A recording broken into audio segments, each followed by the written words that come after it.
So the weather is changing, or actually in fact the weather has changed. In this episode we hide from the wind. Waiting out high winds at anchor can be many things. It can be frightening, or sleepless, or uncomfortable. But often when you choose the right bay to protect you, what it really is slow. Your only job is to stick around the boat, making sure your anchor doesn't drag and the neighboring boats don't get too close.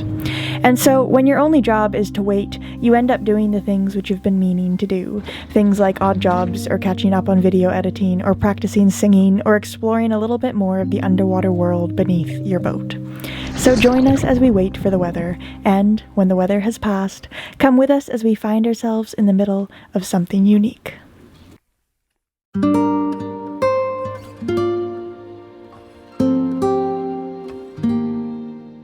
Good morning, what a beautiful place to wake up in. Aladino's still asleep. I think I'm gonna do a little bit of video editing, maybe go for a swim first, we'll see.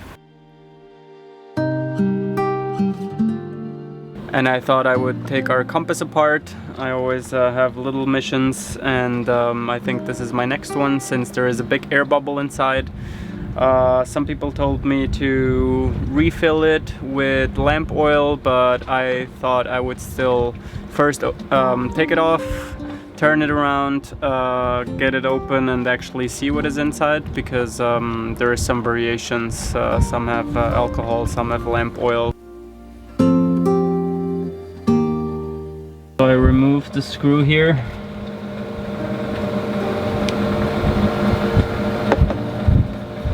And I take this as an oil gauge. Ooh, yep, we are in the right place. Bingo! So I could fill it up from here. I just checked, unfortunately we don't have any oil on board, so that has to be put on a waiting list. We might go to town tomorrow or soon, so I'll get some oil and then I will keep you guys updated on how our compass is working. So the weather is changing, or actually in fact the weather has changed. It was a very bright sunny day just like they normally are here, but now clouded over, gusts of wind coming. So we're going to the more protected Anchorage, and actually the most protected Anchorage around here is the one that we just spent a bunch of nights in already, the one on Isla di Volcano. So we might go back to there. We don't really want to go back to the same Anchorage, but I think it'll be the best. For the next 2 nights it's scheduled to blow quite a bit. So the wind is actually predicted to be changing a lot, hey? Yeah, it's like we're over a circle. Right now it's a bit confused. Here it even hits from north, but I'm not able to tell from where it comes. I think it's just being deflected by the rocks. Yeah, oh, deflected. Because do you see the other boats in the bay next to us? They're all pointing east. Yeah, but so I think the wind is coming east down the valley there in front of, and then it's curving around these rocks.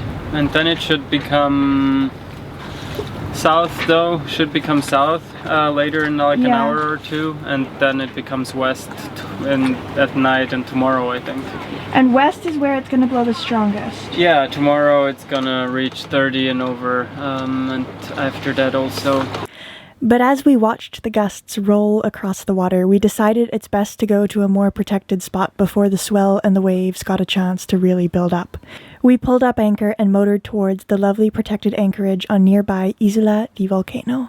Are you a happy muffin now that it's cloudy? Yes, I love it. I like the sun, but oh man. Endless days of sunshine can sometimes just burn you to a crisp. If it is cloudy tomorrow, maybe we can go jogging. Oh yeah! Or maybe we can go up the volcano once without melting. Love that. Oh, jogging is something I miss. That would be fantastic. The waves were already starting to pick up a bit as we neared our destination, but we knew that this was only the beginning. The Anchorage is almost empty. There's only 2 other boats in there, which is amazing, because when we were here last time there was like, how many? 10? A few. Even 15? There are so many boats. But I guess these few hours of east wind has scared everyone away, which is perfect for us because the wind is about to shift in a few hours. And then this will be the place to be, which is perfect. And actually the east wind has even calmed down. I don't feel any gusts anymore, so this is good timing. Maybe. So we're anchored now. A few more boats have arrived since we anchored. Also, this ferry here is just waiting for its turn at the dock because there's this other ferry that's currently taking up all the space. Check out all of this ferry traffic. Crazy. And there's Deanie checking our anchor.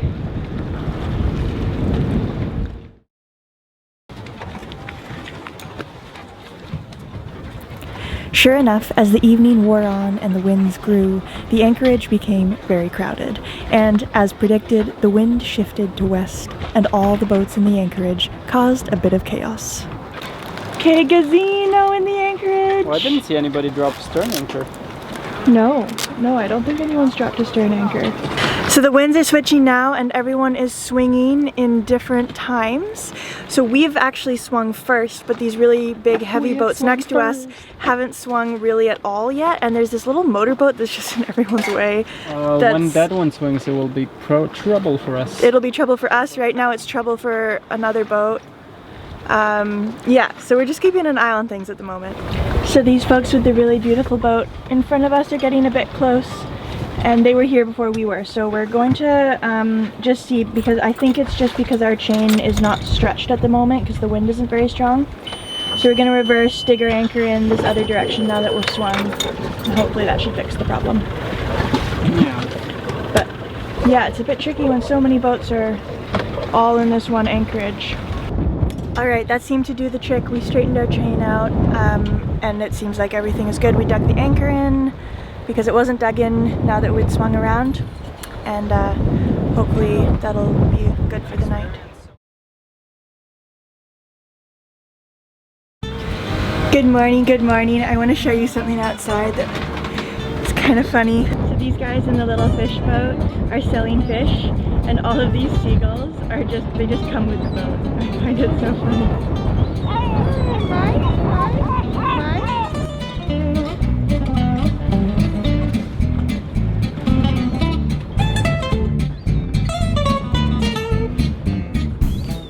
There are times when the endless charter boats, techno music, jet skis, and overpriced harbors of a Mediterranean summer can make me a bit crazy.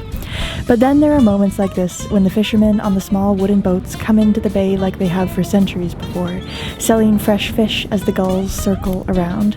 And that is a lovely, lovely thing.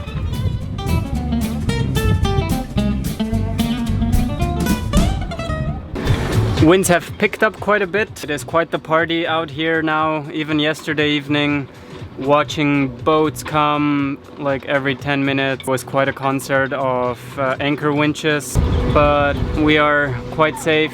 We got our anchor in a good spot, and it is a very good bay. We cannot avoid the winds, but we don't have any swell, and our boat is quite little surface area, so it's been quite good. Although the wind was strong, we had chosen our anchorage well, and there were no waves to be seen. We had out all our chain, plus some rope and a bridle, so we stayed put despite the gusts. And, fortunately, so did all of our neighbors. With the violent winds here at anchor, the boat is moving right and left and right and left all the time, and the stern, the anchor lines, the ropes, they're actually touching the metal, stainless steel, the frame of where the anchor sits on, and so I want to prevent the chafe, and unfortunately I don't have much hose, so I will sacrifice some of the one we have to fill up our water.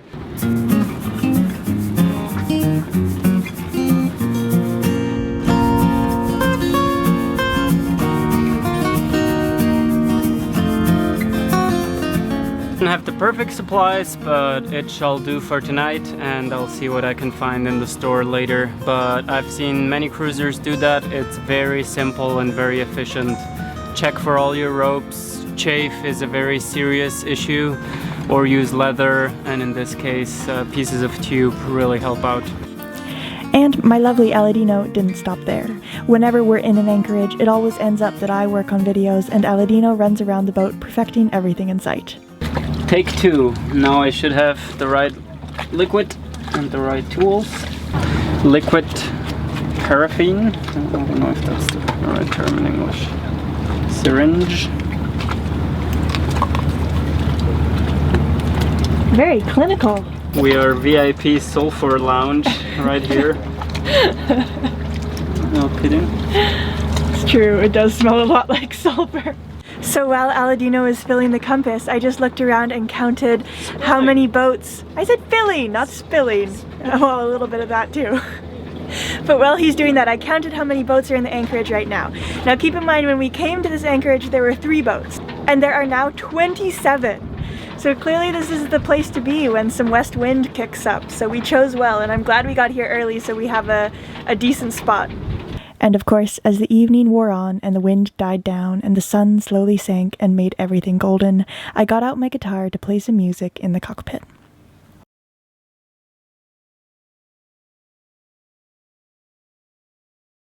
So this is a little tune that I wrote quite a few years ago. It's one of the first songs I ever wrote on guitar. It's before I met Aladino and was less happy about a few things. So it's not the happiest song in the world, but it's a fun one and it's got a bit of groove to it. So here's how it goes. I think it's probably still one of my favorite songs I've ever written. It turned out well, this one.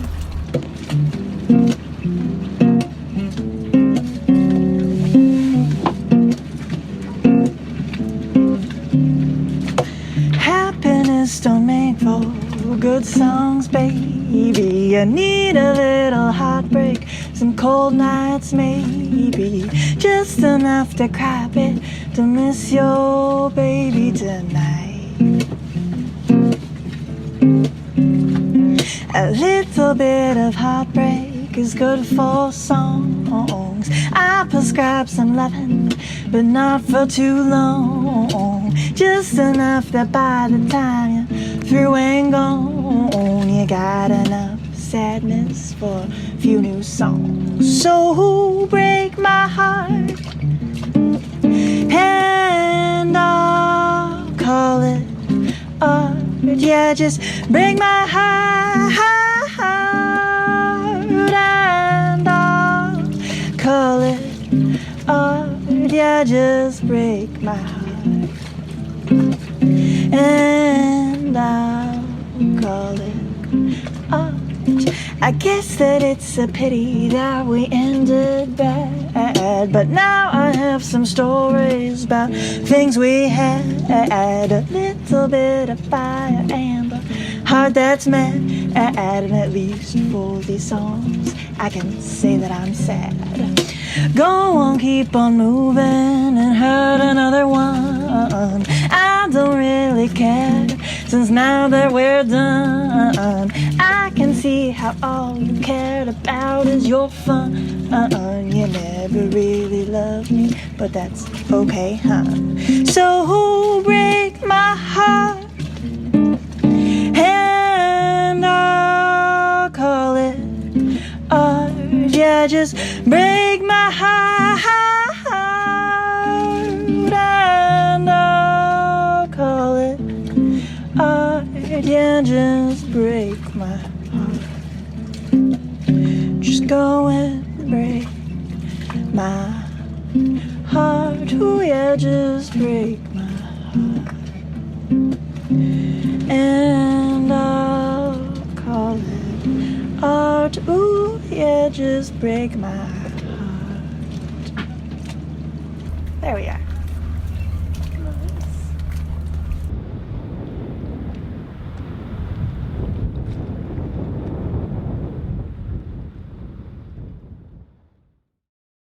Look what I just found diving onto deep depths. What did you find? Oh my goodness! With the sniffler inside. Oh my gosh! That is all flesh. What is it? A big sea? What do you call those? To be honest, I don't even know. Wait, conch. A conch. But with the conch snail. That's Imagine crazy! what a huge snail. Friends. That's so crazy! Friends. Wow! And I also saw a flying gurnard, remember? Oh yeah, totally. From our whatever episode. Yeah. The freaky fish with the wings. Yeah. I poked it a bit, but it didn't spread the wings. Wow, that's so crazy. There's big gobies also, and a few little flounders, just tiny ones. How far did you go out? over there, but it gets a bit deeper. Yeah. That's so crazy. Cool. Isn't that cool? That's amazing. So after releasing our giant snail, the giant tun, we want to go see it in action. And we go into the water again. It's come out of its shell. It did? It came out of the shell. Nice. Yeah. It's not crawling, but it's just like lying. Okay. Let's go check it out. Gliding slowly and gracefully across the sea floor, this is the Tonna galea, commonly known as the giant tun. It's a carnivorous sea snail, but due to its beautiful shell, it has been exploited for souvenirs and occasionally even eaten. It is now a legally protected species, but sighting one gliding along shallow depths like this is a rare and lucky sighting. After the excitement of the giant tun, it was time for excitement of a different kind. A land expedition, but instead of climbing to the top of Volcano's crater again, we decided to explore a deep valley that we had heard mention of. We began our hike amidst Volcano's unique landscape of sharp hills and low, dense vegetation.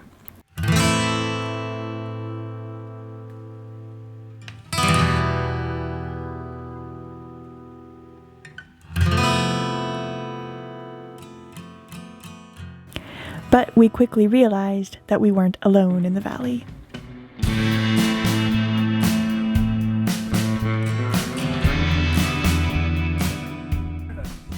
Oh my gosh, dark. We continued down, keeping our eyes out for any further signs of goats. The valley twisted and turned between steep, crumbling cliffs, like a miniature Grand Canyon carved into the landscape. The shade provided by the walls was a welcome respite from the ferocity of the Mediterranean sun. We climbed down boulders, all the while noticing the sure signs that the valley must be inhabited.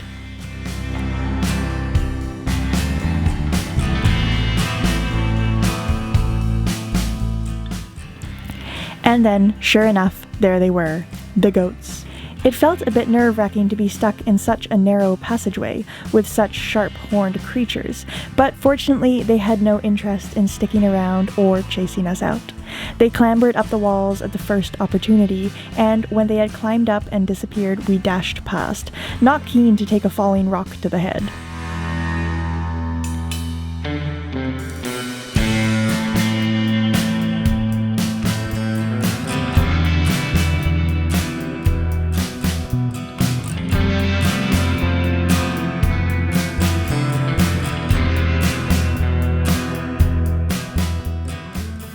But clearly, we were in their home turf.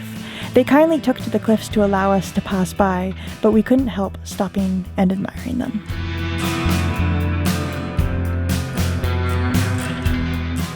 Oh, fresh water coming out of this rock. It's where all the goats were. Yeah, in the shade with the stream, in the mud bath, and ocean view. Holy! Check this out. Cool in the valley. Right on, goats.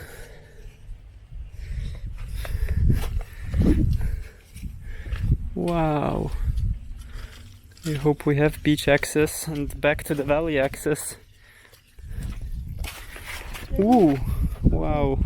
Oh no, no more from here? I don't think so. Oh, be careful. Be careful. This is very slippery rock.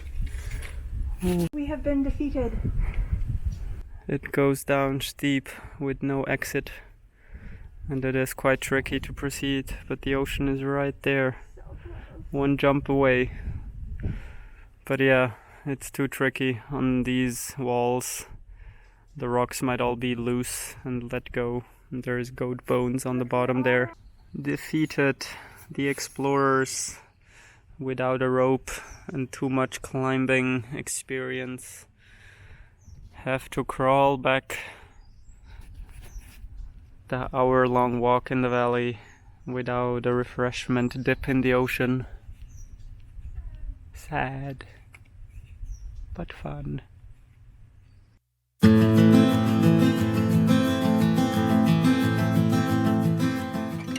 And so we turned around, back to the goat corridor, quite sad that we weren't able to have a swim. It seemed like the goats had all descended from the walls again, and this time, instead of climbing up to let us pass, they kept walking in front of us. Every now and then, one or two would climb up to the side and peer at us as we walked by. Goat on a tree! Holy heckers! Oh, wow. What were you hoping to find up there, dude? Incredible! They are 4x4s. But mostly we were being led by a giant parade of wild goats. Eventually they did all let us pass, but not without quite a spectacle of clambering and pushing and shoving. There appears to be quite a goat hierarchy in this particular herd, and that hierarchy isn't to be disturbed even in the presence of strangers like us. And back we are on the arid, dry, not protected by the sun part of the valley during the hot parts of the day. Will we end up like all the goat bones? Or will we make it? We shall find out in the next episode. Wow, you're really getting the cliffhanger down, Dean. The cliffhanger? Well, it really was a cliffhanger down the valley. Yeah, true. This was a very cool adventure. It made us think a lot about future adventures.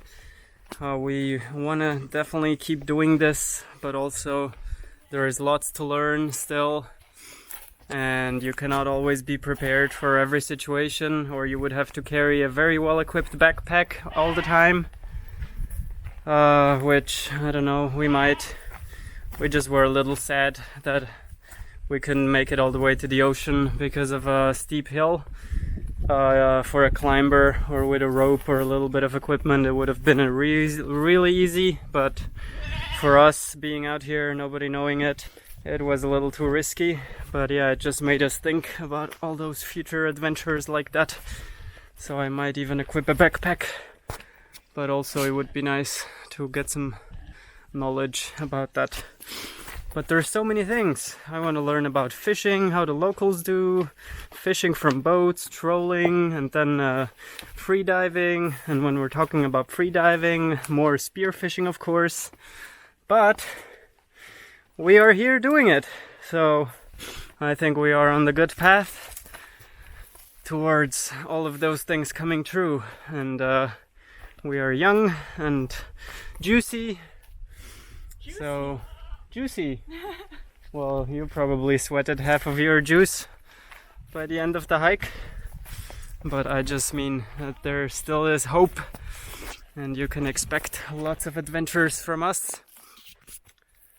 Yes. Right? Yes, indeed. Yes, indeed.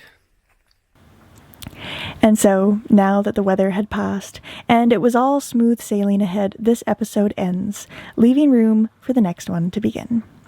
As always, a giant thank you to our patrons. Without you, these videos would not exist. And an extra big thank you to these folks who go above and beyond every single week in helping us make these videos come to life. See you all next time.